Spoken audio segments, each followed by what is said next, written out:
চলে এসেছি মধ্যমগ্রাম স্টেশনে, কিন্তু স্টেশনে ঢোকার একটু আগে আমাদের সাথে একটা বিচ্ছিরি ঘটনা ঘটে গেছে। সেটা হ্যালো বন্ধুরা, welcome back to my new blog. Good morning সবাইকে, অনেক ভালোবাসা জানিয়ে আজকে ব্লগটা স্টার্ট করছি। আশা করি তোমরা সবাই ভালো আছো। আমি এখন যথেষ্ট ভালো আছি।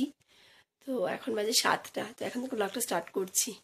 কালকে অনেক রকমের ওষুধ খেয়েছি, গলা ব্যথা প্লাস জ্বর, পেন কিলার সব খেয়েছি। তো এখন একটু ঠিক আছে।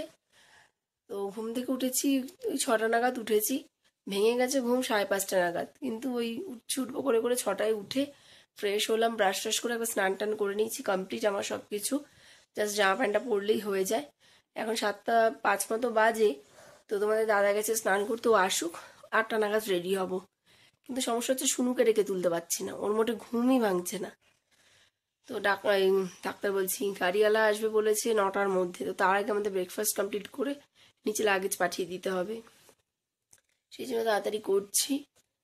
তো আজকে তো বাড়ি ফেরার পালা, মানে ঘোরা আসবো, ঘুরতে আসবো, একটা আনন্দ ছিল। আস্তে না আস্তে শেষও হয়ে গেল দিনটা। যাই হোক, এখন টেনশন হচ্ছে আমাকে নিয়ে, যে আজকে এতটা ঘন্টা গাড়ি মানে জার্নি করব কি করে।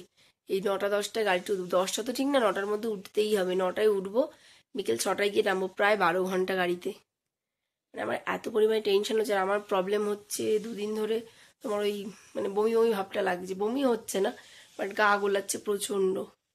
তো সেই কারণে আমার টেনশন হচ্ছে। কালকে গ্যাসের ওষুধ খেয়েছি, প্লাস আজকে ইনোটিনও সব বের করে রেখে দিয়েছি। স্প্রাইটের বোতলটাও বের করে রেখে দিয়েছি, যে ওই খেয়ে খেয়ে সারা রাস্তা কাটাবো। একটানা গাড়িতে ট্রাভেল করতে হবে, তো টেনশন হচ্ছে খুব। জানি না কি হবে আজকে। আমার আজকের দিনটা নিয়ে ভীষণ টেনশন হচ্ছে। যতক্ষণ না নিচে নামছি পাহাড় থেকে, ততক্ষণ একটা মানে টেনশন কাজ করবেই। দেখি কি হয়, সারাটা দিন কিভাবে কাটে। আজকে তো অনেকগুলো স্পট ঘুরতে যাওয়ার কথা আছে। জানি না, ভালো ভালো জায়গায় ঘুরতে যাবো। আর আজকে হয়তো কোনো ভালো ভিডিও নিতে পারবো না, কিছু করতে পারবো না। শরীর ভালো না থাকলে দেখবে কিচ্ছু ভালো লাগে না, কিচ্ছু না। যেটা আমার কালকে হয়েছে, কালকে আমি একটা ভিডিও করতে পারিনি, কিচ্ছু করতে পারিনি। শরীর ভালো লাগছে না, কি করবো। বাতেশিয়া লুকটা এত সুন্দর, আমি ওখানে একটা না ভিডিও বানিয়েছি না একটা ভিডিও ক্লিপ নিয়েছি, কিচ্ছু করতে পারিনি, এত শরীর খারাপ লাগছিল। এত সুন্দর জায়গায় এসে যদি ভিডিও করতে না পারি না, মনটা সত্যি খারাপ লাগে। যাই হোক, কী করা যাবে, দেখি কি হয় আজকের দিনটা। তো এখন শুনুকে তোলাটা হচ্ছে সব থেকে বড় কাজ। বাইরেও দেখছি বিভৎস মেঘ, মানে আজকে সূর্যই ওঠেনি। এই দুদিন এত আকাশ পরিষ্কার ছিল, কিন্তু আজকে একদমই মেঘ। কালকে রাত থেকে এটা হয়েছে। অন্যান্য দিন পাহাড়ের মানে সব আলোগুলো দেখা যায় পুরো ঝকঝকে, কালকে কিচ্ছু দেখা যাচ্ছিল না। এই সাইডটা একটু দেখা যাচ্ছিল, সেটাও একটু পরে পুরো ঢেকে দিয়েছিল মেঘে। এখনও দেখছি সেম, পুরো কুয়াশা ভর্তি, কিচ্ছু দেখা যাচ্ছে না। তো বাইরে মনে হয় আরও বেশি ঠান্ডা হবে। আজকে ওয়েদার খুবই খারাপ, খুবই খারাপ। তার মধ্যে যদি বৃষ্টি হয় তাহলে তো কোনো গল্পই নেই। দেখা যাক কি হয়। তো ভিডিওটাকে স্কিপ করো না, পুরোটা দেখতে থেকো আর আমার সাথে থেকো। ওই দেখো বাইরের ওয়েদার, নিচের পাহাড়টাতে একটু আলো দেখা যাচ্ছে, চারিদিকে খালি মেঘ আর মেঘ। কাঞ্চনজঙ্ঘা একটুখানি দেখা যাচ্ছে, ফোনে হয়তো বুঝতে পারবে না তোমরা, বাট সামনের দিয়ে বোঝা যাচ্ছে। ওই জায়গাটা দেখেছো, ওই জায়গাটা একটুখানি কাঞ্চনজঙ্ঘার মাথাটা দেখা যাচ্ছে। এই পাশ দিয়ে হালকা হালকা দেখা যাচ্ছে। ওই দিকটা মনে হচ্ছে একটু একটু রোদ পড়েছে, বাট এদিকে কোনো রোদ নেই। এদিকটা দেখো পুরো কুয়াশা, সব ঢাকা, কিচ্ছু দেখা যাচ্ছে না। বেলা বাড়লে দেখা যাক কি হয় ওয়েদারটা। যদি ভালো হয় তাহলে তো খুবই ভালো, নাহলে বাইরে বেশ ভালোই ঠান্ডা আছে। জানলাটা খুলেছি তো ভালোই ঠান্ডা লাগছে। ঘুম থেকে উঠে এরকম পাহাড়ের দৃশ্য আজকে লাস্ট দেখা। হ্যাঁ, অপরূপ সুন্দর দৃশ্য। মেঘগুলো দেখো পাহাড়ের ওপর কত সুন্দর লাগছে, কি সুন্দর ভেসে রয়েছে মেঘগুলো। রেডি হয়ে গেছি, এখন যাচ্ছি ব্রেকফাস্টের জন্য। তো এই যে স্কোয়াড সেটটা কিনেছিলাম, এটা পরলাম আজকে, এটা পরেই বাড়ি যাব। আজকে কিছু মেকআপ করবো না, কারণ রাত্রে ট্রেন জার্নি করবো, ভূত হয়ে যাব পুরো। এখন খেয়ে আসবো, খেয়ে এসে জাস্ট একটু লিপস্টিক করবো, ব্যাস। শুনো রেডি, শুনো জুতো পরেছিস? শুনুকে রেডি করিয়ে দিয়েছি। তো এখন যাই খেয়ে আসি, 8:30 অলরেডি বাজে। ফার্স্ট আমি নিয়েছি ম্যাগি, সৌমির জন্য ম্যাগি, শুনু, ওর বাবা, ওর মামি সবাই হচ্ছে বাটার ব্রেড। দাদারটা এখনো আসেনি, হ্যাঁ ও ডিম টোস্ট খাবে। আমি ম্যাগি খাচ্ছি। ফাইনালি সবাই আমরা রেডি, সব লাগেজ সব গোছানো কমপ্লিট। জাস্ট এখন বেরোনোর পালা। 9:20 মতো বাজে এখন। তোমাদের দাদাও রেডি হয়ে গেছে, সবাই রেডি। যে গাড়ি নিয়ে যাবে চালিয়ে সেও রেডি, সে নিচে দাঁড়িয়ে আছে। এই হোটেলে ওরা ছিল। উনি ছিল, ওনার সাথে আরও যে ফ্রেন্ডগুলো থাকে, ওরা নাকি যে হোটেলে মানে ওদের ক্লায়েন্টদের রাখে সেখানেই থাকে, কারণ পসিবল না নিচে নেমে আবার উপরে ওঠার প্রত্যেক দিন। তো ব্যাস শেষ। এখন ভিউটা যা লাগছে না তোমাদের আমি দেখাচ্ছি, অসাধারণ লাগছে। মেঘগুলো ওপরে ভাসছে, হালকা রোদ উঠেছে, দারুণ লাগছে ভিউটা। এখন জাস্ট ভিউটা দেখো, মেঘগুলো কিভাবে ভাসছে, অসাধারণ লাগছে। এদিকটা অন্ধকার কিন্তু তারপরেও খুব সুন্দর লাগছে, মেঘটা এত সুন্দর ভাসছে, দারুণ লাগছে দেখতে। ব্রেকফাস্ট সেরেই আমরা গাড়িতে উঠে পড়েছিলাম চেক আউট করে। তো এখন আমরা আজকে কটা সাইট সিন করতে করতে তারপরে যাব এনজিপি স্টেশনে। তো এখন আগে আমরা সাইট সিনের দিকেই যাচ্ছি। আর আজকে ওয়েদারটা এতটা পরিমাণে মেঘলা ছিল বলার মতো না, চারিদিকে শুধু মেঘ ভাসছিল।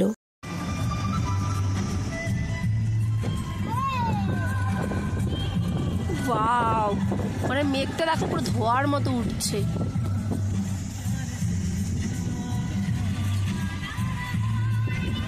ওয়াও, পুরো ধোয়ার মতো উঠছে, এই নিচটা দিয়ে পুরো ধোয়ার মতো উঠছে। দেখ শোনো সামনেটা, মানে যেন ধোয়ার মতো উঠছে মেঘটা।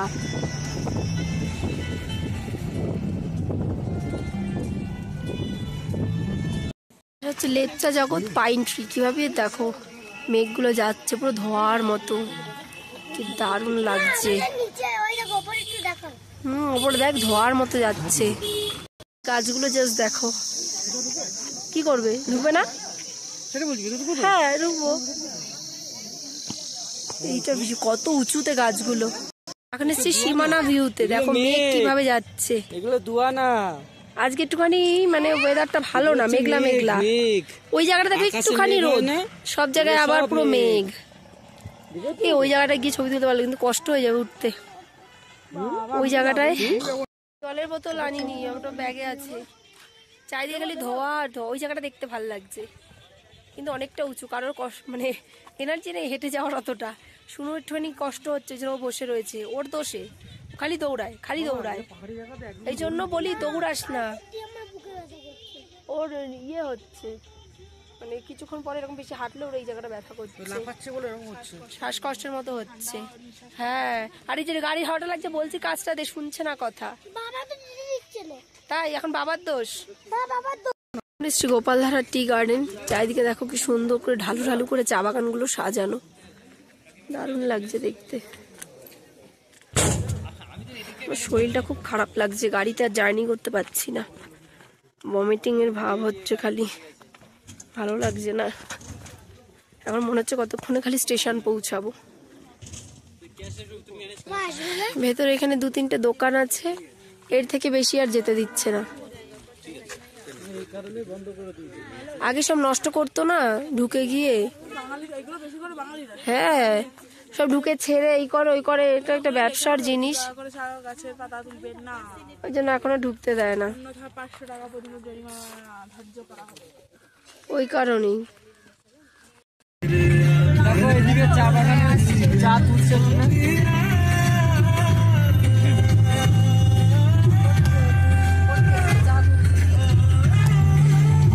আমাদের গাড়িটা যে দাদাটা চালাচ্ছিল, সেই দাদাটা এই পরিবেশের সাথে, এই ভিউর সাথে মানে এত রিলেটেড সুন্দর সুন্দর গান চালাচ্ছিল, মানে কি বলবো, আরও বেশি ভালো লাগছিল। কিন্তু আমার শরীরটা তো একটু খারাপ লাগছিল, তোমাদের বলেইছি। তো গাড়িতে ওঠার কিছুক্ষণ পর থেকে সেটা স্টার্ট হয়ে গেছিলো, কিন্তু তবুও না মনটা কোথাও একটু খারাপ লাগছিল যে এত সুন্দর জায়গা ছেড়ে চলে যাচ্ছি। আবার কোথাও মনে হচ্ছিলো যে না তাড়াতাড়ি বাড়ি যাই, কারণ শরীরটা একটু ভালো ছিল না, আমার খুবই কষ্ট হচ্ছিল। কিন্তু এই দৃশ্যগুলো সত্যি কথা বলতে আমি কোনোদিনও ভুলবো না, অসাধারণ লাগছে। এই পাহাড়ের গা বেয়ে বেয়ে ওঠা, নিচে মেঘ ভাসা, আমার লাইফে এটা ফার্স্ট এক্সপিরিয়েন্স। আর সত্যি খুব খুব সুন্দর, মানে পাহাড়ের সৌন্দর্যটা না অন্যরকম। এই সৌন্দর্য মানে কথায় বলে আমি তোমাদের কাছে প্রকাশ করতে পারবো না। আর চোখের সামনে যেগুলো দেখছিলাম মনে হচ্ছে যেন বিশ্বাসই করতে পারছিলাম না যে আমি এই জায়গায় এসেছি, বা এগুলো নিজের চোখের সামনে দেখছি। যেগুলো আগে ফোনে দেখতাম, টিভিতে দেখতাম, সেগুলো নিজের চোখে দেখছিলাম, তো সহজে না বিশ্বাস করে উঠতে পারছিলাম না। সত্যি খুব সুন্দর জায়গা, খুবই সুন্দর। মিরিক লেক, এটা হচ্ছে ভেতরের ভিউ, সামনে হচ্ছে লেক।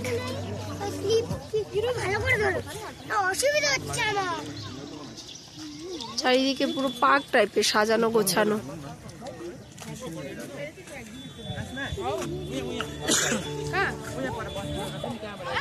এই যেটা হচ্ছে লেক, সবাই বোটিং করছে। এখানে আসছে জাস্ট এই ভিউটার জন্য। লেকটা সবাই বোটিং করে, পাশে ঝাউ গাছ। ঘোরা হয়ে গেছে, লেক দেখলাম, একটু বসলাম, এখন বেরিয়ে যাচ্ছি। বেকার বেকার, এক একজনে 20 টাকা না 30 টাকা করে টিকিট নিল। দেখা সেরকম কিছুই নেই। যারা বোটিং করে তাদের ঠিক আছে, কিন্তু যারা বোটিং করছে না তাদের বেকার। আমাদের 4 জনের একটা ফটো তোল না রে, কাউকে দিয়ে একটুখানি। হ্যাঁ, এখানে পাশে আবার একটা মার্কেট আছে। রাত্রে মনে হয় পুরো খোলা, এখন কয়েকটা দোকান খোলা আছে।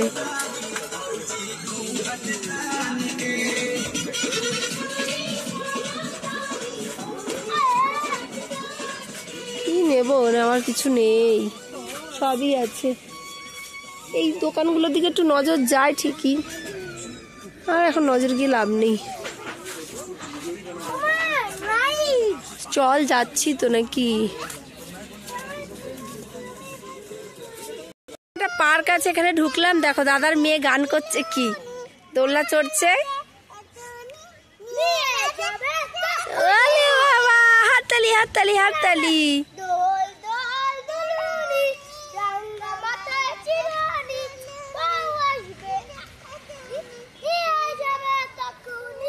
খুব সুন্দর, খুব সুন্দর। এখানে যে পার্ক রয়েছে, এর জন্য আমার এন্ট্রি পার হেড 10 রুপিস করে নিয়েছে। তাই দিয়ে আসলাম এখানে, একটু সময় কাটাচ্ছে বাচ্চারা।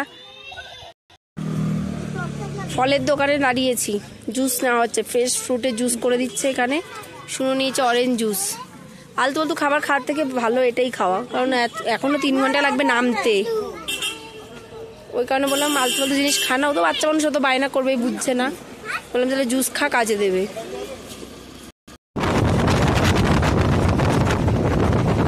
অবশেষে পাহাড় থেকে নিচে নেমেছি, সবার অবস্থা খারাপ। ওই যে পাহাড়, ওই উঁচুর থেকে আমরা নিচে চলে এসেছি। এখন 4:30 বাজে। দেখলেই কেমন লাগছে। হ্যাঁ, একটু আগে ওখানে ছিলাম, ওখান থেকেই ঘুরতে ঘুরতে নিচে এসেছি। মেঘের জন্য বড় বড় পাহাড়গুলো দেখাই যাচ্ছে না। আর কিছুক্ষণ বাকি এনজিপি আসতে। চলে এসেছি এনজিপি, জাস্ট নামলাম। দাদা, আমাদের ড্রাইভার দাদা চলে যাচ্ছে, লাগেজ জাস্ট নামালাম। এখন 5:30 মতো বাজে, এই বেরোবো। Journey complete. পাশে একটা হোটেল আছে, সেখানে এখন খেতে বসেছি। ভেজ থালি নিয়েছি, একটা ডাল, পটলের তরকারি, আলুর তরকারি, পাঁপড় এই দিয়েছে। আর শুনু বলছে চিকেন দিয়ে খাবে, তো জন্য চিকেনের প্লেট অর্ডার করেছি, ওটা এখন আসেনি।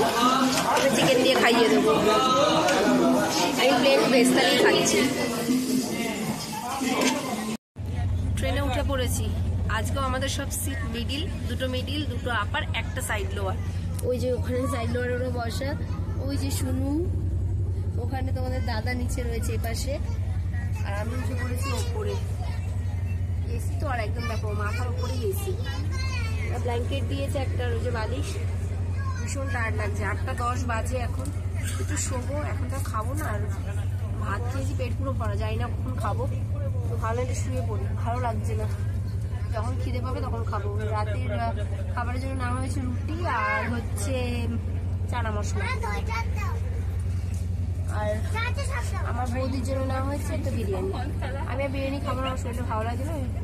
যদি খেতে ইচ্ছা করে তাহলে একটু রুটি আর চিকেন দরকার নেই, খাবো, বাট এখন নয়, একটু আগে শোবো। খুব শরীর খারাপ লাগছে, এই হচ্ছে ব্যাপার। কালকে 5:30টায় ট্রেন শিয়ালদায় ঢুকবে। আজকে একটু ঘুমোবো, নাহলে আর পারবো না। কালকে 5:30টায় উঠেছি, ঠিক মতো ঘুম হচ্ছে না, শরীরটা খুব খারাপ লাগছে, খুবই খারাপ লাগছে। আর ডাইরেক্ট এসির সামনে বসেছি। আমি এখানে শোবো না, কিছুক্ষণ পরে মিডিলে চলে যাবো। যখন মিডিলটা তুলবে মিডিলে শোবো, নাহলে ডাইরেক্ট এসি হাওয়াটা খেলে আরও বেশি ঠান্ডা লেগে যাবে। সুন্দর আমি মিডিলে শোবো, দুটো মিডিলে। আমাদের দাদার, আমার দাদার শোবে আপারে, আর আমার বৌদি বাচ্চাটাকে নিয়ে নিচে ওই লোয়ারটাতে শোবে। এখন আপনাদের একটু শুচ্ছি, কারণ ওরা বসে আছে নিচে যাদের সিট। ওনারা উঠলে তারপর আমরা মিডিলটাকে তুলে নেব। এই হচ্ছে ব্যাপার। কটা? 5:25। একটু একটু চলছে আর ট্রেন দাঁড় করিয়ে দিচ্ছে। লাগেজ টাগেজ গোছানো কমপ্লিট, আমি জাস্ট নামবো। সবাই রাত্রে সেই ঘুম দিয়েছে, ঘুম থেকে শুনুকে তোলাই যাচ্ছে না। সব গোছানো কমপ্লিট, জাস্ট নামবো এখন। চলে এসেছি মধ্যমগ্রাম স্টেশনে, কিন্তু স্টেশনে ঢোকার একটু আগে আমাদের সাথে একটা বিচ্ছিরি ঘটনা ঘটে গেছে। সেটা হচ্ছে, দরজার সামনে দাঁড়িয়েছিলাম একদম, আমার সোয়েটারটা যেহেতু গরম লাগছিল খুলে হাতে নিয়েছিলাম, লাল কালার ওই স্টোলটা আর ওই সোয়েটারটা, যে পিঙ্ক কালারের বড় সাদা কালারের হোয়াইট পিঙ্কের মধ্যে। তো ওটা ট্রেনটা ছেড়েছে নিউ ব্যারাকপুর স্টেশন থেকে, আর আমার হাত থেকে পড়ে গেছে রেল লাইনের মাঝখানে। কী করব, নিউ ব্যারাকপুর স্টেশনে ট্রেন দাঁড়িয়েছে, তারপর তোমাদের দাদা নেমে গেছে।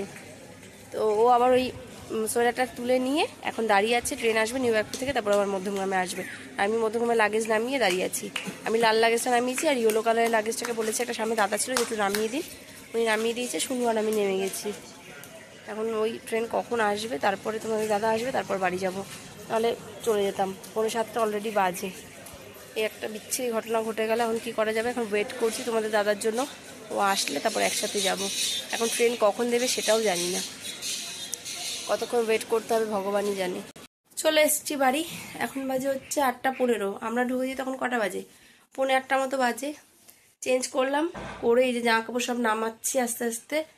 তো ভাবছি ধুয়ে দিই, লাল লাগেজটা অন্তত খালি করে নিই, এটার ভেতর যা আছে সব ধুয়ে দেবো, হলুদটা রেখে দেবো, হলুদটা আবার কালকে ধোবো। একসাথে তো পারবো না শীতের জামা কাপড়, তো যেটুকু পারি ধুয়ে দিই। এখন জলও আছে, তাহলে কিছুটা কমবে, নাহলে এত কিছু একসাথে ধোয়া পসিবল নয়, একটু একটু করে ধুতে হবে।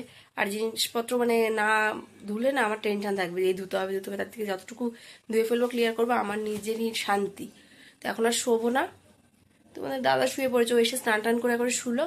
শুনুকে ব্রাশ করাবো, করি ওকে চেঞ্জ করি, ও যদি শোবে, ওর মনে হয় না শোবে, কারণ ওর ঘুম পুরো পুড়িয়ে গেছে। কালকে রাত 9:30টায় শুয়েছে, আর ভোর 5:30টায় উঠেছে আজকে। তো ঘুমটা আমার একটু কম হয়েছে, কিন্তু আমি শোবো না এখন, আর শুলে না আর উঠতে পারবো না, উঠে আর কিছু করতে ইচ্ছা করবে না। ঘুমানোর আগে যা করবো করে নেবো, ঘুমোলে আর কিচ্ছু ইচ্ছা করবে না। তো ওই জন্য ভাবলাম যে কেচে কেটে নিই, রান্নাও একবার বসিয়ে দেবো। আসার সময় একটুখানি সবজি কিনে নিয়ে আসলাম, টুকটাক সবজি নিয়ে এসেছি, একটু শাক, কলমি শাক, একটা ফুলকপি, একটু লঙ্কা, ডাঁটা, এইসব নিয়ে আসলাম। ওই রান্না করবো এখন, একদিকে কাটাকাটি করবো, একদিকে রান্না বসিয়ে দেবো। সকাল সকাল রান্না বান্না সেরে স্নান টান করে একেবারে তারপরে ঘুমাবো খেয়ে দে, নাহলে না একবার শুলে আর কিচ্ছু ইচ্ছা করবে না। তো আজ ভিডিওটা এখানেই শেষ করছি, দেখাবেন নতুন একটা ব্লগের সাথে। ততক্ষণ সবাই সুস্থ থেকো, ভালো থেকো, tata, good morning, good night আর হবে না।